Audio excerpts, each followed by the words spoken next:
June 17, 1944. Saipan, Mariana Islands. ****. The air hung thick with the smell of scorched earth and salt water. In a makeshift prisoner compound near Charan Kanoa, beneath canvas stretched between splintered palm trees, a young Japanese soldier named Corporal Tanaka Hiroshi sat with his knees drawn to his chest, watching the American guards through the wire. The afternoon sun cast long shadows across the volcanic sand. He had been taught that capture meant eternal disgrace, that these Americans were barbarians who would execute him without ceremony or mercy. Yet here he sat, alive, fed, given water that didn't taste of rust or disease. But it was not the food or the water that disturbed him most deeply. It was the book. Across the compound, leaning against a supply crate, an American Marine sergeant sat reading, his rifle propped beside him. Not a manual. Not orders. Poetry.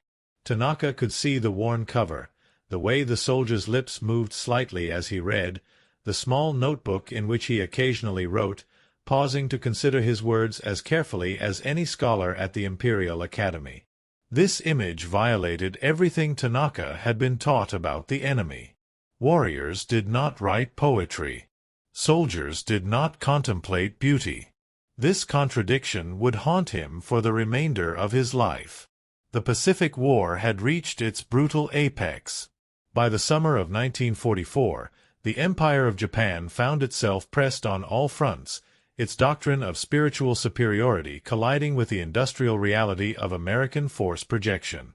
Japanese soldiers had been indoctrinated since childhood in the way of the warrior, Bushido, a code that emphasized loyalty unto death, contempt for surrender, and the belief that Western materialism bred weakness and moral decay. The education system, militarized since the early 1930s, taught that Americans were soft, individualistic, incapable of the spiritual discipline required for true martial excellence. They were depicted as comfort seekers, pleasure addicts, a mongrel nation without the purity of Yamato spirit. Yet the evidence before Tanaka's eyes refused to conform to the narrative. These Americans were not the decadent cowards of propaganda. They were efficient, organized, overwhelmingly equipped, and strangely, disturbingly cultured. The disconnect between expectation and reality created a cognitive rupture that thousands of Japanese POWs would experience throughout the island-hopping campaign. They expected brutality and found bureaucracy. They expected savagery and found men who carried books alongside their ammunition. The Japanese military structure had prepared its soldiers for death but not for capture. Surrender was so unthinkable that no formal training existed for POW conduct. When the inevitable happened, when soldiers found themselves wounded, starving, cut off, or simply overwhelmed by firepower they had no capacity to answer, they entered a liminal space for which their entire cultural conditioning had left them unprepared. The shame was profound, paralyzing. Many chose suicide. Those who survived to see the inside of an American prison compound arrived expecting execution, torture, or at minimum, the brutal contempt they themselves had been trained to show captured enemies. What they found instead was the Geneva Convention in practice. American forces, despite the savage nature of Pacific combat, maintained prisoner-of-war protocols with a rigor that astonished their captives. Japanese POWs were given medical treatment, adequate rations, shelter, and what struck many as incomprehensible: access to reading material, paper, and writing implements. The U.S. military, shaped by a democratic culture that valued individual expression even within hierarchical structures, did not view literacy or artistic pursuit as incompatible with military effectiveness. Quite the opposite. The American soldier was encouraged to write letters, to keep journals, to read books sent from home or distributed through the Special Services Division. For Japanese captives, this was philosophically bewildering. In the Imperial Japanese Army, the common soldier was a tool, his individual thoughts subordinate to collective will and divine emperor. Personal expression was suspect, potentially subversive. Poetry existed within the officer class, where traditional forms like haiku served as demonstrations of cultivation and discipline. But an enlisted man, a common marine, sitting in a combat zone writing verse as casually as he might clean his rifle? This implied a view of human individuality fundamentally at odds with everything they understood about military order. Corporal Tanaka was not alone in his observation. At prison camps across the Pacific, Guam, Tinian, the Philippines, eventually the larger compounds in Hawaii and the continental United States, Japanese POWs noted the same phenomenon repeatedly. Americans read voraciously. They wrote constantly. Letters to sweethearts, journals, poetry, short stories. Some camps even produced newspapers, printed newsletters with surprisingly sophisticated content. The December 1944 issue of the Camp McCoy Mirror, produced at a POW facility in Wisconsin, documented Japanese prisoners' astonishment at finding a camp library stocked with over 3,000 volumes, including works of philosophy, literature, and history. Lieutenant Yamamoto Kenji, captured during the Battle of Leyte Gulf and held at Camp Livingston in Louisiana, later wrote in his memoir that the most shocking aspect of captivity was not American abundance, though that too stunned him, but American intellectual curiosity. His guards asked him questions. Not for intelligence purposes, but genuine questions about Japanese culture, history, poetry. One guard, a former English teacher from Ohio, engaged him in long conversations about the differences between Western and Eastern literary traditions. The guard carried a battered copy of Walt Whitman's Leaves of Grass, and would read passages aloud during his shifts, as if the words were necessary fuel for his spirit. This was incomprehensible within the framework of Japanese military culture. The enemy was supposed to be mechanistic, soulless, driven purely by material greed. Yet here was evidence of an interior life, a cultivation of self, that propaganda had insisted was impossible in a degenerate Western society. The cognitive dissonance was profound. If Americans could be brutal in combat yet gentle in captivity, efficient in war yet contemplative in rest, disciplined in ranks yet individualistic in thought, what did this say about the ideological foundations of Japanese supremacy? The symbolic power of the written word became a recurring motif in POW testimonies. Books, notebooks, pencils, these mundane objects took on tremendous significance as markers of a civilization's character. In Japanese prison camps, Allied POWs were starved, brutalized, worked to death. The concept of providing captured enemies with leisure reading would have been seen as not merely unnecessary but absurd, a waste of resources on men who had forfeited their humanity through the act of surrender. The contrast could not have been starker. At Camp Savage in Minnesota, where Japanese-American linguists were trained for military service, POWs brought from the Pacific were sometimes used as conversation partners and cultural informants. These interactions produced extraordinary moments of dissonance. Japanese prisoners met Americans of Japanese descent, Nisei, who spoke the language, understood the culture, yet fought for the United States with a patriotic fervor that seemed to transcend blood or heritage. Many of these Nisei soldiers were themselves poets, writers, inheritors of both Japanese aesthetic tradition and American literary modernism. They represented a synthesis that the ideology of racial purity could not accommodate. Private First Class Ito Saburo, captured on Polilliu in September 1944, later recalled an encounter with a Nisei interpreter who, during questioning, recited a haiku he had composed that morning about the frost on the grass outside the interrogation tent. The form was perfect, the seasonal reference appropriate, the emotional resonance genuine. But the man wore an American uniform and spoke of "our forces" when referring to the military that had defeated Ito's unit. The interpreter then translated his own haiku into English and noted how the poem's meaning shifted subtly in translation, becoming something not quite Japanese and not quite American, but something new, hybrid, transformed. This small moment, Ito later wrote, symbolized everything he came to understand about the nation that had defeated his empire. America was not a pure thing that could be corrupted. It was already impure, already mixed, and therein lay its strange, terrible strength. The poetry written by American soldiers during World War II was not uniformly excellent, nor was it intended to be.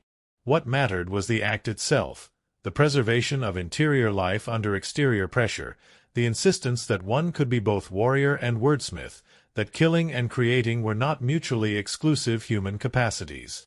The most widely circulated soldier poet of the Pacific War was probably Marine Corps correspondent and combat artist Tom Lea, whose writings and sketches from Peleliu captured both the horror of battle and the small moments of beauty that persisted despite it: a flower growing in a shell crater, the way light fell through jungle canopy, the face of a Marine after 72 hours without sleep. But beyond the published voices were thousands of private ones. The archives of American veterans contain countless examples. Notebooks filled with verse composed in foxholes, letters home where soldiers attempted to process trauma through metaphor, journals where the daily terror of combat was rendered into careful stanzas. These were not professional writers. They were farm boys from Iowa, factory workers from Detroit, clerks from Boston, who nonetheless felt compelled to shape their experience into language, to make meaning from chaos, to assert their humanity in the face of industrialized death. Japanese military culture was not devoid of artistic expression, of course. The officer class cultivated traditional arts, calligraphy, tea ceremony, flower arrangement, poetry. But these were marks of refinement, demonstrations of cultivation appropriate to rank and status. They were formal, governed by centuries of aesthetic precedent. The idea that aesthetic creation could be democratic, that any man regardless of education or class could attempt to capture beauty or truth in words, this was foreign to the hierarchical assumptions of Imperial Japan. Sergeant Nakamura Yoshio, held at Camp Clarinda in Iowa, experienced this clash directly. He had been educated in the pre-war years, exposed to some Western literature in translation, and possessed enough English to communicate with his captors. One of the camp guards, discovering Nakamura's literacy, brought him a copy of John Steinbeck's The Grapes of Wrath, thinking he might appreciate a story about suffering and endurance. Nakamura read it slowly, laboriously, looking up unfamiliar words. What struck him most was not the poverty depicted. Japan's rural poor had suffered equally. But the way Steinbeck rendered the thoughts and dignity of his impoverished characters, the way he gave complex interior lives to people who, by hierarchical Japanese standards, would be considered too low in station to merit such literary attention. When Nakamura mentioned this to the guard, the young American responded with a confusion of his own. "Why wouldn't poor people have feelings worth writing about?" he asked. It was a genuine question, without judgment, but it exposed the chasm between their assumptions. In the American democratic imagination, every individual possessed inherent worth, and literature that explored any human experience, high or low, rich or poor, was potentially valid. This was not merely propaganda. It was an operating assumption so deeply embedded that the guard could not conceive of an alternative framework. The compound libraries became sites of ideological encounter. At Camp Kennedy in Texas, Japanese officers initially refused to enter the library, viewing it as an American psychological tactic, a way to weaken their resolve through seductive decadence. But curiosity eventually overcame doctrine. Within weeks, the library saw regular use. POWs checked out books on American history, technical manuals, novels, poetry collections. Some requested Japanese language materials, and the camp administrators obliged, procuring books through neutral third parties. The cultural exchange was not one-directional. Several American staff members became interested in Japanese literature, requesting translations of classical poetry, which some of the more educated POWs provided, writing out verses in careful English with commentary on form and historical context. This intellectual engagement coexisted uneasily with the continuing brutality of the war. Even as Japanese prisoners in American camps were reading Whitman and Thoreau, Allied prisoners in Japanese camps were dying of starvation, disease, and systematic cruelty. The contrast was not lost on the POWs themselves. Many carried profound guilt for surviving when comrades had died, for accepting the protection of the enemy when honor dictated death. The psychological toll was immense. Yet within that torment, some found strange solace in the realization that the enemy was not what they had been told, that the propaganda had been, if not entirely false, then at least drastically incomplete. The transformation of perspective happened gradually, unevenly, resisted fiercely by some and embraced cautiously by others. For men like Corporal Tanaka, watching the Marine sergeant with his poetry book became a daily ritual, a meditation on the nature of his own defeat. He began to ask questions of the camp interpreters. What was the soldier reading? Why did he write? Did his superiors approve? The answers were mundane but revelatory. The sergeant was reading American poets, Robert Frost, Carl Sandburg, Langston Hughes. He wrote because it helped him process what he'd seen in combat, gave him a sense of continuity with his pre-war self, kept him human. His officers didn't just approve, some of them did the same. Tanaka requested writing materials. After a brief security review, he was given paper and a pencil. He began to write, tentatively at first, traditional Tonka verse about loss and shame.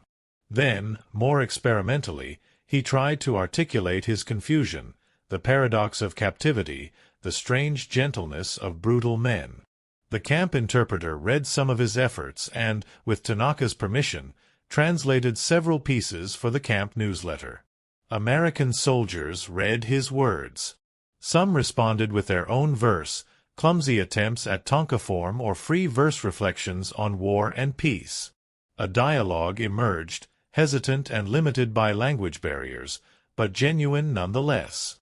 This pattern repeated across the network of POW camps.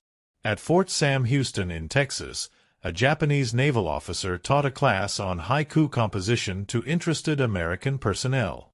At Camp Forest in Tennessee, a group of POWs and guards formed a literary discussion circle, meeting weekly to share writings and critique each other's work. These were small gestures, easily dismissed as anomalies or propaganda efforts. Yet they represented something profound.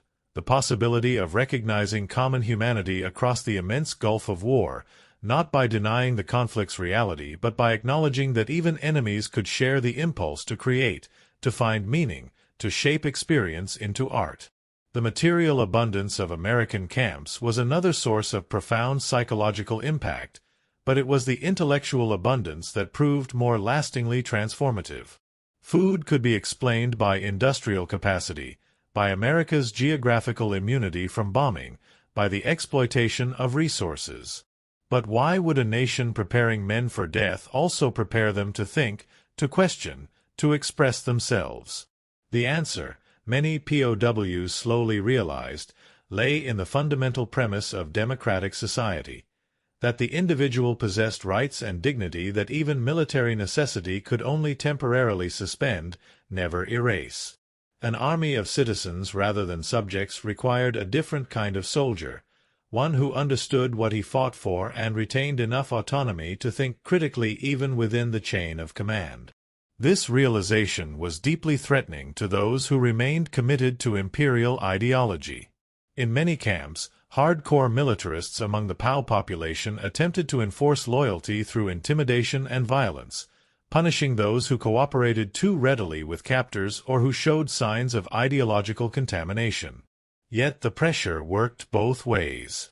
The simple fact of American treatment, so at odds with what they had been promised, created its own persuasive force.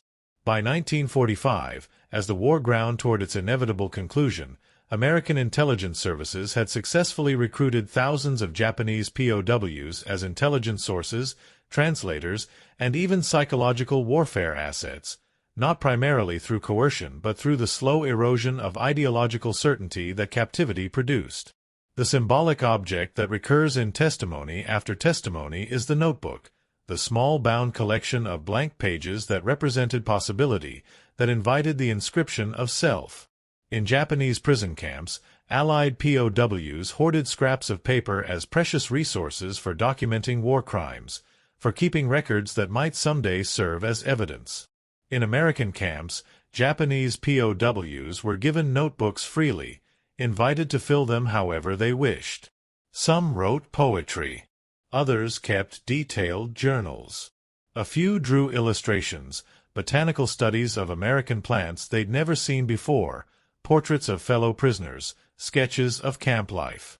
These notebooks became treasured possessions, carried back to Japan after repatriation, preserved for decades, sometimes published posthumously as testimony to an experience that defied easy categorization. Lieutenant Commander Sakamoto Hideo, a naval aviator shot down during the Battle of the Philippine Sea, spent 2 years in captivity at Camp Tracy in California. During that time, he filled 17 notebooks with writings that ranged from technical analyses of why Japan had lost the war to philosophical meditations on fate, duty, and the nature of honor.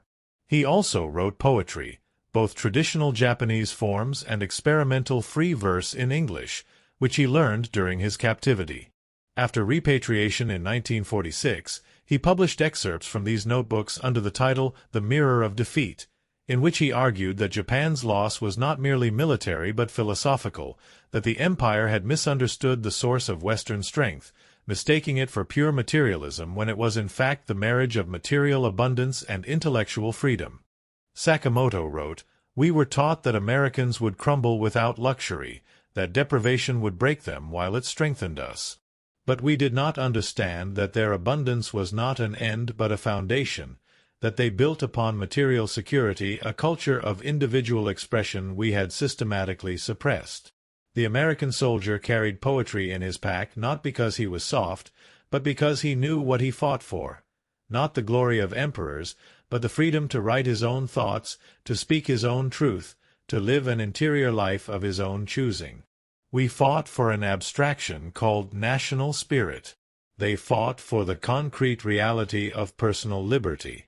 In the end, the concrete prevailed over the abstract. This was a minority position in post-war Japan, where many clung to narratives of honorable defeat, of spiritual superiority transcending material loss. Yet among the several 100,000 Japanese who had experienced American captivity, Sakamoto's perspective found resonance. The POW experience had exposed them to ideas and practices that contradicted official doctrine, and many carried those contradictions back into Japanese society, where they contributed to the complex process of post-war democratization. The poetry itself, the actual verses written by American soldiers and occasionally shared with their captives, varied wildly in quality and content. Some was pathetic, sentimental doggerel about home and mother and sweethearts waiting by the shore. Some was angry, profane, bitter denunciations of war and command and the whole bloody business. Some attempted grandeur, epic reflections on sacrifice and duty and the meaning of freedom. A small fraction achieved genuine artistry, capturing moments of truth that transcended their immediate context. But quality was almost beside the point. What mattered was the permission, the implicit understanding that a soldier could be simultaneously a warrior and a poet, that these identities were not mutually exclusive, that military effectiveness did not require the suppression of individual consciousness. The American military's relationship to the arts during World War II was remarkably sophisticated. The Armed Forces Radio Service broadcast symphony performances, jazz concerts, literary discussions. The Special Services Division organized entertainment but also intellectual enrichment, providing books, musical instruments, art supplies to units across the globe. The military publishing program distributed millions of paperback books, the Armed Services editions, specially formatted to fit in uniform pockets, covering everything from westerns and mysteries to Shakespeare and Plato. Soldiers were encouraged to read, to think, to maintain their intellectual lives even in combat zones. This approach was not merely humanitarian. It was strategic. Military psychologists understood that maintaining morale required more than food and rest. It required meaning, purpose, the preservation of the self that would eventually return home. Soldiers who could articulate their experience, who maintained some interior life separate from the military machine, were less likely to break psychologically under the strain of combat. The permission to write, to read, to create was a prophylactic against the complete brutalization that war invited. Japanese military culture approached the problem differently, through the intensification of group identity and the subordination of self to collective purpose. Individual psychology was less important than unit cohesion, which was maintained through shared ritual, harsh discipline, and the constant reinforcement of hierarchical bonds. This produced formidable fighting spirit and extraordinary unit cohesion, but it also meant that when those bonds broke, through isolation, capture, or the dissolution of command structures, soldiers faced psychological collapse. They had not been given the tools to maintain selfhood in the absence of the collective. The prison camps became laboratories where these different approaches to human psychology were tested against each other. American assumptions about individual resilience and the importance of intellectual life met Japanese assumptions about collective identity and spiritual discipline. The results were complex and contradictory. Some Japanese POWs clung desperately to ideology, forming militant factions within camps that terrorized those who showed signs of collaboration. Others underwent rapid transformation, embracing American values with a convert's zeal that sometimes troubled their captors, who worried about the genuineness of the conversion. But for many, the process was quieter, more ambivalent, a slow recognition that the world was more complex than they had been taught, that the enemy possessed virtues they had not expected, that defeat carried possibilities as well as shame. The poetry, the books, the notebooks full of careful script became symbols of that recognition, markers of an intellectual journey that paralleled and complicated the military defeat. By the time Corporal Tanaka was repatriated to Japan in early 1946, he had filled 3 notebooks with writing, poetry mostly, some prose reflection, a few attempted short stories. He had also collected several books given to him by guards, including that Marine sergeant's worn copy of Frost's poetry, inscribed with a simple message, "To Tanaka, who understands that warriors too must tend their interior gardens. May you find peace in words." The inscription was in English, laboriously translated by an interpreter, and Tanaka kept it for the rest of his life, though he rarely spoke of his captivity even to family. Japan's post-war transformation was shaped by many forces: MacArthur's occupation reforms, economic rebuilding, the Cold War's strategic necessities, the Japanese people's own exhausted willingness to try a different path. But among those forces, less tangible but no less real, was the testimony of hundreds of thousands of repatriated soldiers and civilians who had experienced American occupation or captivity and found it at odds with what they had been promised.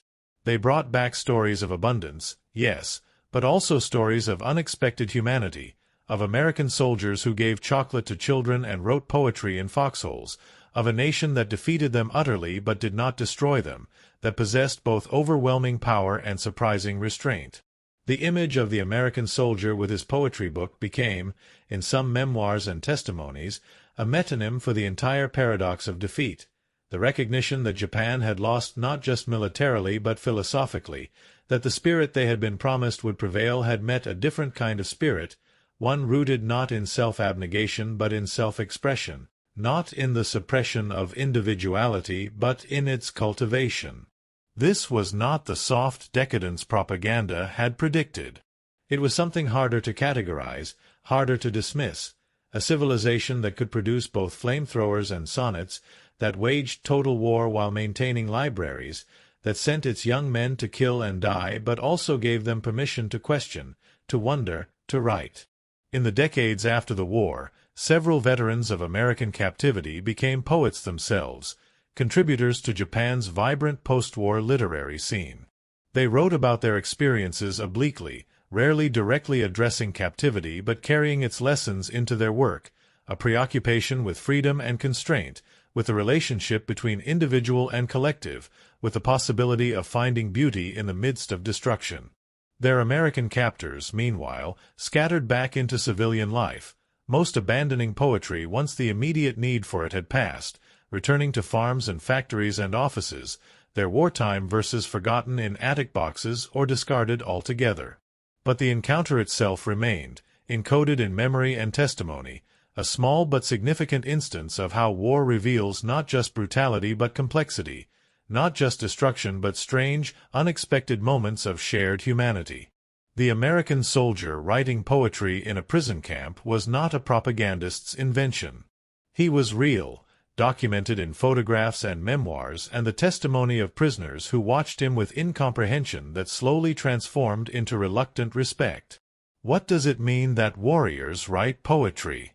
The question haunted not just Corporal Tanaka but a generation of Japanese who had to reconcile their experience of defeat with the propaganda that had shaped their expectations. The answer they arrived at, slowly and painfully, was that democracy required a different kind of person. Not better, not morally superior, but different in fundamental assumptions about the self and its place in society. A democratic army could not function through pure coercion and ideological indoctrination.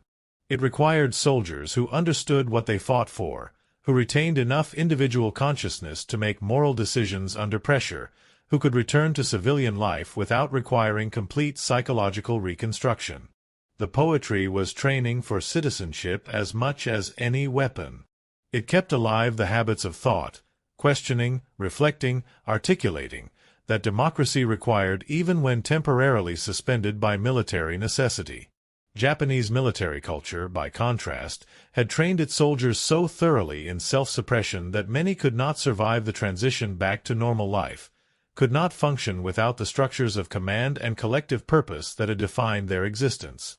The epidemic of post-war suicides, the difficulty many veterans faced in readjusting to civilian society, testified to the psychological cost of a military system that subordinated self to collective will without teaching the path back.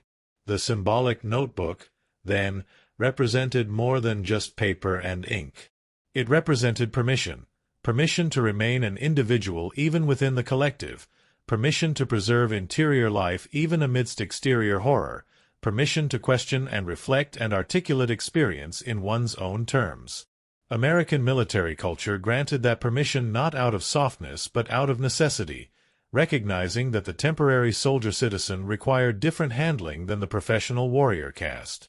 Japanese military culture denied that permission systematically, viewing individual consciousness as a threat to unit cohesion and imperial ideology. Both systems produced effective fighters. Both extracted terrible sacrifices from their young men. But only one prepared its soldiers to return from war, to reintegrate into civil society, to make the difficult transition from warrior back to citizen. The American soldiers who wrote poetry in foxholes and prison camps were practicing that transition even while the fighting continued, maintaining the muscles of civilian consciousness even as they performed military functions. Their Japanese captives, watching them, slowly came to understand what had been taken from them in the name of spiritual purity. Not their courage, not their discipline, but their permission to be fully human, complex, contradictory, capable of both violence and tenderness, both destruction and creation. As Corporal Tanaka sat in that prison compound on Saipan in June 1944, watching the Marine sergeant with his poetry book, he could not have articulated all this. He felt only confusion, a disturbance in the ideological framework that had sustained him through training and combat. But that confusion was the beginning of understanding, the first crack in the certainty that war requires. In the years after repatriation, as Japan rebuilt itself under American occupation and then surpassed it economically, Tanaka would occasionally take out that inscribed book of Frost's poetry and read, laboriously translating with his limited English and a worn dictionary. He never became a poet himself. He returned to teaching, to a quiet life in a provincial city. But he kept the book, and sometimes, teaching his students about the war, about the reasons for defeat and the path to recovery, he would mention, almost as an aside, the strange fact of American soldiers who wrote poetry, who carried books into battle, who treated their enemies with a gentleness that coexisted uneasily with the ferocity of their fighting. It was a small detail, easy to overlook in the grand narrative of military campaigns and geopolitical transformation. But it was also essential, a window into the character of the civilization that had defeated them, not by superior spirit, as they had been taught to measure such things, but by a more complex formula that combined material abundance with intellectual freedom, military discipline with individual expression, overwhelming force with unexpected restraint. The poetry did not win the war. The industrial base won the war, the logistics, the millions of tons of steel and fuel and ammunition. But the poetry explained why the industrial base existed, why the logistics functioned, why the millions fought, because they were not just defending territory or resources, but an idea of human possibility that included the right of even the humblest soldier to write his own thoughts, to speak his own truth, to tend his interior garden even while the exterior world burned. That was the lesson Corporal Tanaka learned, slowly and incompletely, in the dust of a prison compound on Saipan.